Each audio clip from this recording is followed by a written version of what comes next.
नमस्कार दोस्तों, solutions with Sharma में मैं वैभव शर्मा। आज गर्मी के इस प्रचंड प्रकोप जो हमारे बच्चों को पीड़ित कर रहा है बुरी तरह, खास तौर पर उस पर चर्चा करने के लिए भारतीय बाल रोग अकादमी के उत्तर प्रदेश चैप्टर के संस्थापक और श्वास रोग विभाग के प्रांतीय अध्यक्ष डॉक्टर राज तिलक जी हमारे साथ हैं, जिनका बच्चों से व्यक्तिगत रूप से बहुत विशेष लगाव है। वो उनके बेहतर जीवन के लिए समय समय पर विभिन्न सामाजिक प्लेटफॉर्म्स पर मार्गदर्शन करते हैं। डॉक्टर साहब हमारा भी मार्गदर्शन करें ताकि दर्शकों को। आज गर्मी अपने चरम पर है, दिन पर दिन तापमान बढ़ता जा रहा है। डॉक्टर साहब की एक्सपर्टीज है बच्चों के इलाज में और जनहित में मार्गदर्शन करने में कि गर्मी किस रूप से बच्चों को प्रताड़ित कर रही है, उनको कैसे सावधानी बरतनी चाहिए, किस स्टेज पर उनको मेडिकल ट्रीटमेंट की जरूरत है, कब जाएं, क्या करें क्या ना करें। प्लीज डॉक्टर साहब। मौसम बदल रहा है, इस बात से कोई इनकार नहीं कर सकता। हमने अपने पुराने सारे गर्मी के रिकॉर्ड ध्वस्त कर दिए हैं, इससे भी कोई इनकार नहीं कर सकता। इसके क्या कारण हैं वो भी बहुत स्पष्ट हैं। मनुष्य ने प्रकृति के साथ जो खिलवाड़ किया है, उसका जो अनियंत्रित दोहन किया है और जो अपने लिए मौत के गड्ढे खोदे हैं, आज वो उसमें खुद फंसा हुआ है। और बच्चे मनुष्य का भविष्य हैं। अगर जीवन की सततता है, अनवरतता है, तो वो बच्चों के मार्फत ही है जिनसे नई दुनिया बनेगी। लेकिन ये तो निश्चित है कि जो दुनिया हम अपने बच्चों के लिए छोड़ के जाएंगे वो उस दुनिया से बदतर होगी जिस दुनिया में हमने अपना बचपना गुजारा था। अब सवाल यह है कि इतने तेज ताप के बीच आपने स्कूल तो बंद कर दिए हैं, लेकिन फिर भी बच्चे हैं, मानते कहाँ हैं? जी बिल्कुल। नतीजा यह है कि उनका धूप में निकलना जारी है, गर्मी में खेलना जारी है। और जब गर्मी में खेलेंगे तो फिर उसके परिणाम बच्चों पे बड़ों से ज्यादा घातक होंगे, इसे समझने में भी देर नहीं लगे। कारण ये कि एक तो वो हीट की सेंसिटिविटी को कि कब क्या करें, कब क्या ना करें, कब धूप में जाएं और कब ना जाएं, इस मामले को ठीक से उसका विश्लेषण करने में सक्षम नहीं है। दूसरा, गर्मी उनको परेशान करती है, लेकिन कभी कभी उनके जो संवेग हैं वो उसके आगे मजबूर हो जाते हैं और वो तब भी खेलना पसंद करते हैं, भले उसके दूरगामी परिणाम कुछ भी निकले। तो मनस्थिति के तल पर वो, जिसे मुझे कहना चाहिए, दक्ष नहीं हुए हैं कि उस ताप से होने वाले हानिकारक प्रभावों को अपने शरीर में समय से महसूस कर सके। वो भी बहुत कम है, साधन सीमित है उनके पास, शक्तिहीनता है, उनका बॉडी टेम्परेचर कंट्रोल जो है वो उतना एफिशिएंट नहीं है। इसकी वजह से वो तमाम सारे ऊष्मा के रोगों में, ऊष्मा के जो दुष्प्रभाव हैं उनमें फंस जाते हैं। डॉक्टर अभी आपने जिक्र किया कि ऊष्मा के जो रोग हैं वो बच्चों को प्रभावित करते हैं, उनको पता नहीं चलता क्योंकि उनको मालूम ही नहीं है क्या करना है, किस चीज से बचना है। तो फिर वक्त ऐसे कौन से रोग हैं ऊष्मा के, जो हम इंडियन कंटेक्स्ट में बात करें, यूपी कंटेक्स्ट में बात करें, तो जो बच्चों को ज्यादा परेशान कर रहे हैं और क्या एहतियात बरतने चाहिए? देखिए, ऊष्मा के प्रभाव दो तीन तरह के होते हैं। एक को तो हम कहते हैं हीट एग्जॉर्शन। हीट एग्जॉर्शन का मतलब है कि आपकी सारी ताकत जैसे किसी ने निचोड़ दी, आपका शरीर लाल पड़ गया है, आपको खूब पसीना आ रहा है, आपके शरीर से तमाम जो लवण हैं वो बाहर जा रहे हैं और बहुत कमजोरी आपको महसूस हो रही है। ये पहली स्टेज है जिसको हम हीट एग्जॉर्शन कहेंगे। दूसरी स्थिति है जिसे हम हीट स्ट्रोक कहते हैं, जिसे सामान्य भाषा में लू लगना कहा जाता है। जी जी। लू लगने में हमारे शरीर का जो थर्मोस्टैट है, यानी ताप नियंत्रण केंद्र, वो फेल हो जाता है और वातावरण की गर्मी के विरुद्ध जो हमारे शरीर को ठंडा रखने के उपाय हैं वो काम करते ही नहीं है। जी। तो हमारे शरीर में जो पसीना बॉडी को ठंडा रखने का उपाय है, पसीना नहीं आता, शरीर बिल्कुल खुश्क होता है, शरीर बजाय लाल पड़ने के बिल्कुल पेल हो जाता है, जैसे रक्तहीनता की स्थिति हो गई। टेम्परेचर हमारा बढ़ता जाता है, 39, 40, 41, 42 डिग्री सेंटीग्रेड टेम्परेचर पहुंच जाता है, जबकि एक सामान्य व्यक्ति का 37 डिग्री से ज्यादा नहीं होता। नहीं होना चाहिए। ऐसी स्थिति के अंदर जो हमारे बॉडी का मेटाबॉलिज्म है, हमारे एंजाइम्स हैं, वो डीनेचुरेट होने लगते हैं, नष्ट होने लगते हैं, हमारे दिमाग पे उसके प्रभाव पड़ते हैं, हम हीट स्ट्रोक में चले जाते हैं। और जो बुखार में देने वाली दवाइयां हैं, जैसे पैरासिटामोल है, निम्सोलाइड है, मेफेनेमिक एसिड है, आइबुप्रोफेन है, वो उसमें काम नहीं करते, क्योंकि हमारा थर्मोस्टेट तो फेल हो चुका है। इसलिए वातावरण से ठंडक लाके हमें ऐसे मरीज का उपचार करना होता है, उसे बर्फ के पानी से नहलाना होता है, बर्फ की सिल्लियों पे लेटाना होता है, आइस कोल्ड रूम में ले जाना पड़ता है, जिससे उसका टेम्परेचर हम तत्परता से घटा सकें। और अगर ऐसा नहीं करेंगे तो स्थायी रूप से वो मानसिक रूप से विकलांग हो जाएगा। तो लू लगना एक बड़ी समस्या है। धूप में जाने से होने वाले हर सर्दी, जुकाम, खांसी या बुखार को लू नहीं कहा जा सकता।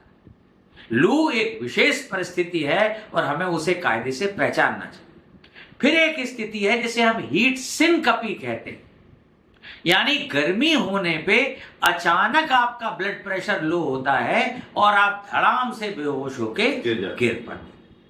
तो हमें इन 3 स्थितियों के बीच में चीजों का विश्लेषण करना होगा और उनको पहचान। नई जानकारी दी कि जब लू, आम बोलचाल में बोलते हैं गर्मी लग गई, लू लग गई, ये एक प्रचलन में है, लेकिन जैसे आपने डिफरेंशिएट किया कि लू लगना अलग है और गर्मी से सर्दी, जुकाम, खांसी होना, ठंडा गर्म होने से, वो एक अलग चीज है।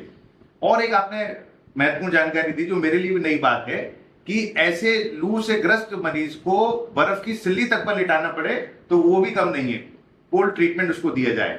पर मुझे नहीं लगता कि हमारे आपके घरों में, एक आम परिवार में बर्फ की सिल्ली या इस तरह का कोई प्रावधान रहता है।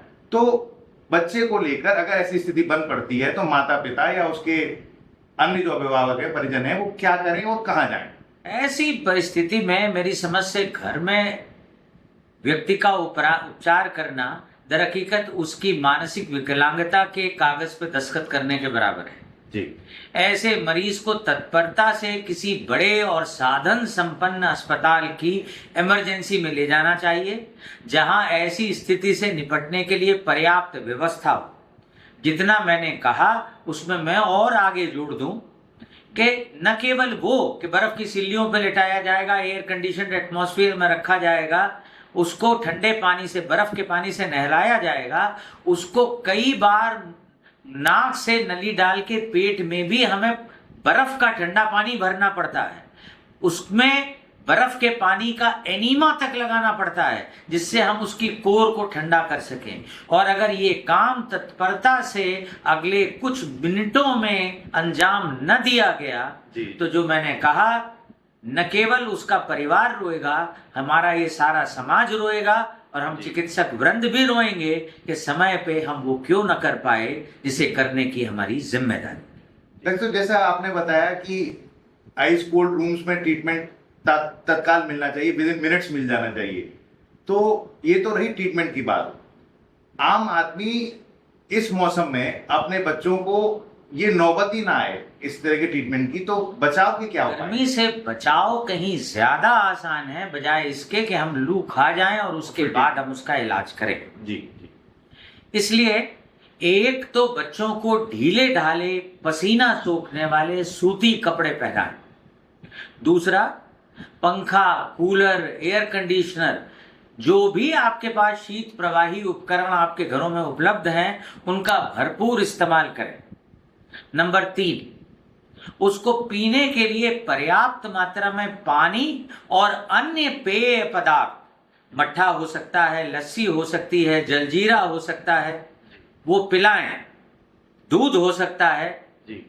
ऐसे फल खिलाएं जिनके अंदर पानी की प्रचुरता होती है, जैसे तरबूज है, खरबूज है, ककड़ी है, खीरा है, और आप देखें प्रकृति आपको गर्मी के मौसम में ऐसे फल प्रचुरता से उपलब्ध भी कराती है। तो मौसमी फल खाएं जितने खा सके, और घर से या तो बाहर आमतौर पे गहरी तेज धूप में न निकलें, और यदि निकलें तो उसके पहले एक तौलिया भिगो के अपने पास रख लें, जिसको सर पे डाल के जाएं आप जैसे, और कपड़े ऐसे हों जैसे अरब देशों में आपने शेखों को पहने हुए देखा है, सफेद रंग का वो एक चोगा ऐसा पहने रहते हैं, गाउन टाइप का। तो उससे मिलते जुलते जो भी वस्त्र हो वो आप पहने, और घर से निकलते समय आम का पना या जल जीरा पीकर निकले, जिससे पानी की भी आपूर्ति शरीर में रहे और पर्याप्त मात्रा में लवण भी रहे। अगर आप इसका ख्याल रखेंगे तो ईश्वर चाहा तो लू से आप बचे रहेंगे। डॉक्टर साहब, एक विरोधाभास भी है। आपने बिल्कुल एक विशेषज्ञ के रूप में सही कहा कि अव्वल तो घर से निकले ही नहीं, और निकले तो एक भीगी तौलिया और घर से लस्सी मट्ठा जलजीरा पीकर निकले। लेकिन अगर हम बच्चों के दृष्टिकोण से देखें इस बात को, तो समर वेकेशंस उनको मिलती हैं। हम जब बच्चे थे या आप भी जब बच्चे रहे होंगे, तो इन गर्मियों की छुट्टी का बेसब्री से हम सभी को इंतजार रहता है। अब बच्चे तो साल भर से इंतजार करते हैं कि हमारी गर्मी की छुट्टी होगी, पापा मम्मी आप हमें कहाँ लेके चलेंगे, कहाँ घुमाएंगे। तो इस स्थिति का सामना कैसे किया जाए? क्या नहीं निकले तो किन सावधानियों के साथ निकलें और कहाँ निकलें? देखिए, छुट्टियां हैं और छुट्टियों का जो अनुभव है उसमें छुट्टियां शरीक होनी चाहिए। उसको हम काम करने का और व्यस्तता का अनुभव नहीं बना सकते जी। ऐसी स्थिति में जब माओं को भी समय तभी मिलता है जब बच्चों के स्कूल बंद हो जाते हैं, तो लोग, हम तो अपने बचपन में अपने ननिहाल जाया करते थे और कुछ दिन वहां निश्चित रूप से गुजारते थे।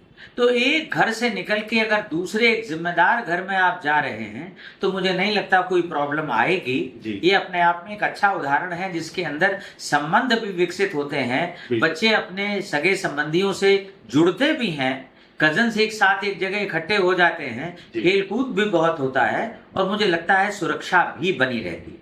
लेकिन अगर आप पहाड़ों पे जाने का विचार बना रहे हैं तो ध्यान रखिए, ऐसी जगह यात्रा मत करिए जो चॉइसेस्ट डेस्टिनेशंस हो, जहां पे जो सैलानी हैं उनकी भीड़ बहुत ज्यादा हो और आपको रहने ठहरने खाने पीने के व्यवस्था उचित न मिले, या वहां इतनी भीड़ मिले कि सफर का मजा, वहां पे पहुंच के गंतव्य का मजा दोनों ही खराब हो जाए।